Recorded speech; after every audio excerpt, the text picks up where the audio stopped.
One illegal letter, 3 handwritten words, and the entire war quietly shifted. October 1941, London. Rain streaks down the windows of 10 Downing Street, blurring the city into gray smears of light and shadow. Inside, the war presses in from every direction. Maps on the walls, red pins creeping across Europe, casualty figures stacked like unpaid debts. A sealed letter lands on a desk. It does not come through normal channels. It is not polite. It is urgent. The author is not a general. It is Alan Turing. The letter is blunt, almost rude by military standards. It explains, in stark terms, that Britain's most valuable weapon is being strangled by bureaucracy. That machines are too few. That trained minds are being wasted on paperwork while the Atlantic bleeds. Turing does not embellish. He does not beg.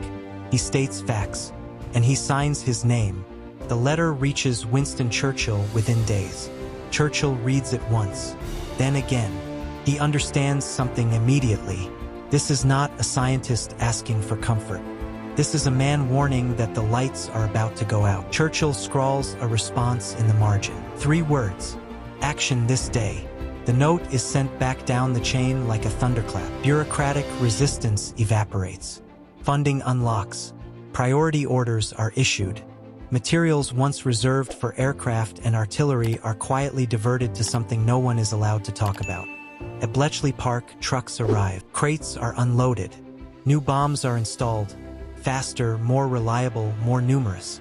Staff numbers explode. What began as a strange intellectual experiment becomes an industrial-scale operation.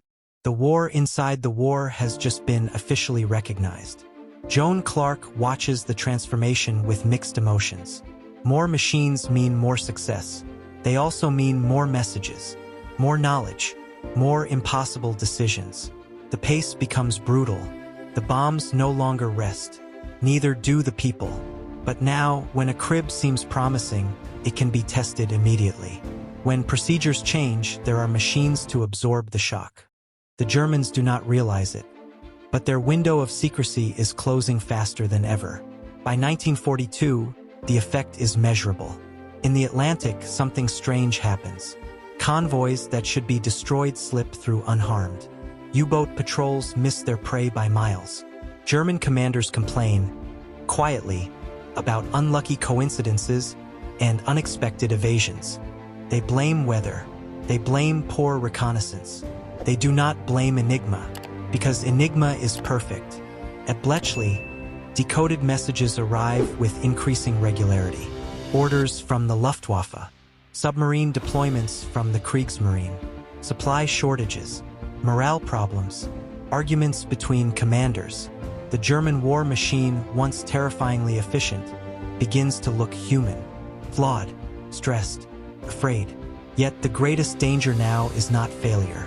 It is success. So much information flows through Bletchley that acting on all of it would be impossible to disguise. Analysts must choose which truths are allowed to be visible.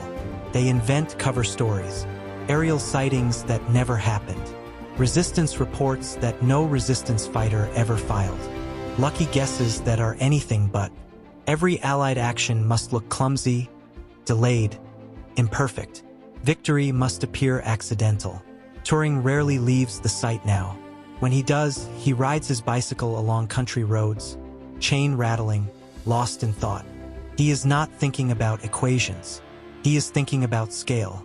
If this works, if Enigma can be read reliably, then every German decision becomes provisional. Every move is made in a room where the lights are already on.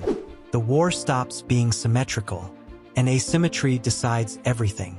In late 1942, a particular set of messages arrives, marked urgent, encrypted, and dripping with strategic importance. They describe troop movements, rail schedules, fuel transfers. They describe a place where German forces are about to commit fully, believing with absolute confidence that the enemy has no idea. The implications ripple through Bletchley. This is not about convoys anymore. This is about the future shape of the war. And if the information is used correctly, the consequences will be irreversible. Because soon, very soon, the Allies will stop reacting to German moves. They will begin anticipating them.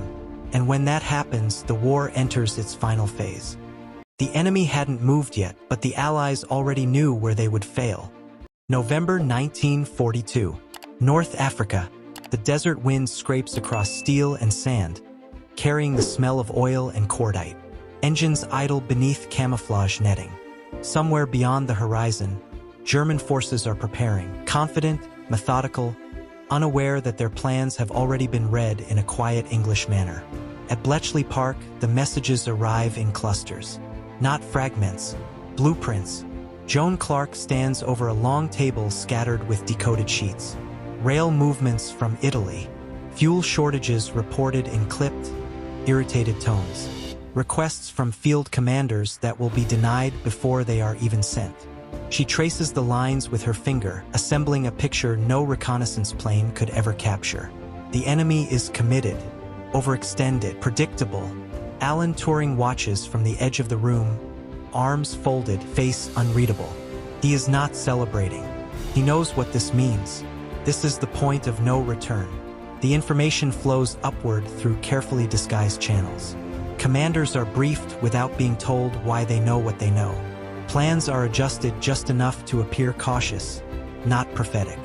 When Allied forces land, they do so with uncanny precision. Defenses are weaker where intelligence said they would be.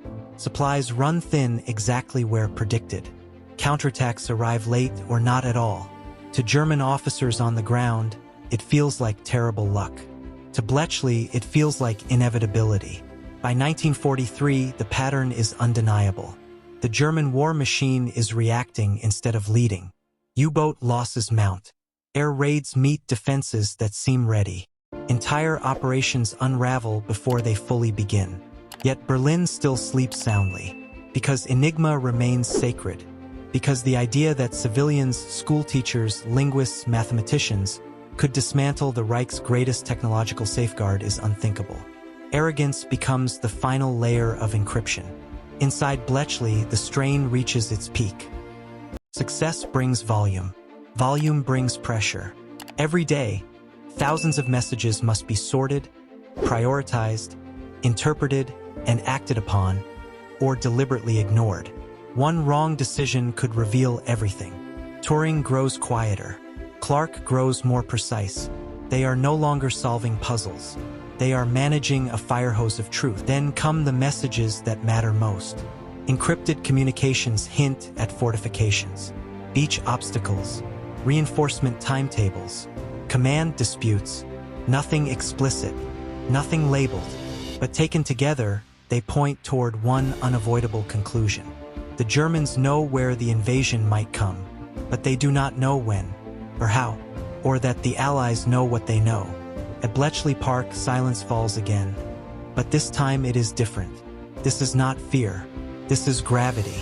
Everyone understands that what happens next will decide the war in Western Europe.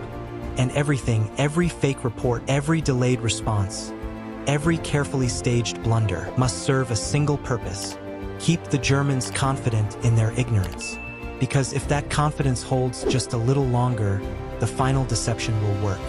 And if it works, history will break open in a way no general, no scientist, and no code machine ever imagined. The stage is set. The enemy is listening. And for once, it is listening to lies. The invasion the world remembers was decided long before the first soldier landed. June 5, 1944, Bletchley Park. Midnight. A storm rages outside.